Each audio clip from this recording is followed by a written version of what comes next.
my third grade friends. Today we are going to be reading chapter 2 of Treasure Island. Let's recap what we were working on yesterday from our story. So yesterday we talked about the main topic, or the main idea, what the whole story should be about. And we, from reading the first chapter, got the idea from the text that the captain is afraid of pirates, or somebody, but we don't know who yet. And if we remember the last chapter that we read, we found out that a new character had been introduced, Black Dog. The captain is terrified of this person, and we don't know why. Today, we are reading chapter 2, and we're going to pull some supporting details from the text about why the captain might be afraid. Are you ready to begin our story, friends? I am. Let's go. Chapter 2, The Blind Beggar. It was January morning that the captain had awakened earlier than usual. He had gone down to the beach. His sword was swinging under his old blue coat. His telescope was under his arm. It was so cold that his breath hung in the air like smoke. On that clear, frosty day, Black Dog came to the end. This was the first of strange events that rid us, at last, of the captain. "I'll have a glass of soda from the child here," said Black Dog to the captain, "and we will sit and talk like old shipmates." When I came back with the soda, I found them seated at the table. They told me to go away. For a long time, I did my best not to listen, but could hear nothing. Then I heard the captain say, "No, no, no," and an end of it. All of a sudden, there was a terrific outburst. Their voices were so loud that I felt certain that they could be heard a mile away. A chair and a table fell over, a clash of swords followed, and then I heard a cry of pain. In the next instant, I saw Black Dog run past me in flight. The captain, with his sword flashing, ran after him. At the door, the captain raised his sword to aim one last blow, but he hit the signpost of the inn instead. To this day, you can still see where the sword struck. That blow was the last of the battle. Black Dog disappeared over the edge of the hill. I turned to the captain. His color was gray. Finally he spoke. "Jim," said the captain, "soda." He was not steady on his seat, and he leaned against the wall. "Are you hurt?" I cried. "Soda," he said again. "I must get away from here. Soda, soda, I say." I ran to fetch it. As I hurried, I heard a loud noise. Running into the parlor, I saw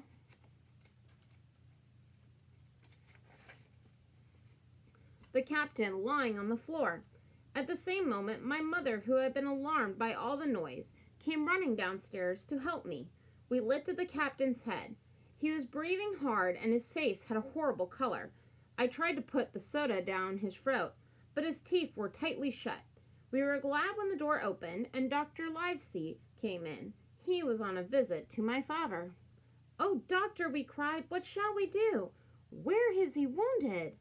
"Wounded? A fiddlestick's end," said the doctor. "He's not wounded. The man has had a stroke. I must do what I can to save his worthless life." Between us, with much trouble, we carried him upstairs and laid him to bed. "He should lie here where he is for a week. That is the best thing for him," said Dr. Livesey. "Another stroke is sure to kill him." At noon, I stopped at the captain's door with cold drinks and medicines. The captain said, "Black Dog is a bad one, but there are worse. If they give me the black spot, it is my old sea chest they are after. There is something in there. From Captain Flint. I saw his first mate." "But what is the black spot, Captain?" I asked. But the captain gave no answer. My poor father had been ill all winter, and he died quite suddenly that evening.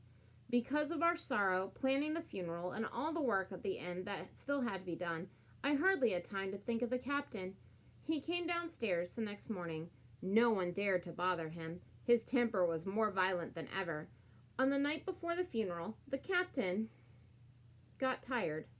It was shocking to hear him singing his ugly old sea song in that sad house. As weak as he was, he still climbed up and down the stairs. He went from the parlor to the bar and back again, sometimes putting his nose outdoors to smell the sea. No wonder he was so tired at the end. He had a frightful way of laying his sword before him on the table, but with all that, the captain would mind his own business and seem shut up in his own thoughts. On a chilly afternoon, the day after the funeral, I saw someone standing by the inn door. I saw someone coming up slowly the road. It was a blind man, and he tapped before him with a stick, bent over and wearing a tattered cloak with a hood. He looked like a hunchback. Raising his voice in a strange way, he spoke to the air in front of him, saying, "Will a kind friend tell a poor blind man where he is?" "You are at the Bimbo Inn, my good friend," said I. "I hear a young voice," he said. "Give me your hand, my kind young friend, and lead me in." I held out my hand, and that horrible, soft-spoken, eyeless man gripped it like a vice. I was so surprised that I struggled to draw my hand away, but the blind man pulled me close with his strong grip.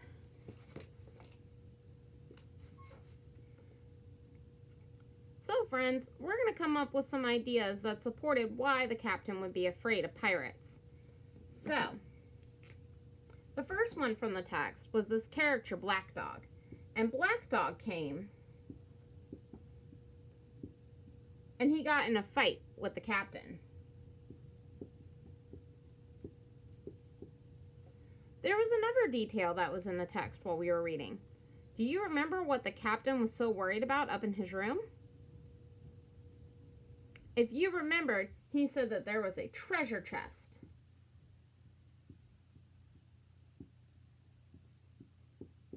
That others were after. So, another supporting detail that we can add is that the pirate said that the captain said that more people would be after him. More people would come. So, friends, if we remember from our story that our main topic was the captain is afraid of pirates, and our supporting details will be the Black Dog fighting him being worried about his treasure chest, and him stating that more people would come, do we think that our supporting details match our main topic? I would say yes. So, friends, what we did today was we read a text, and we pulled details from that text in order to support our main topic.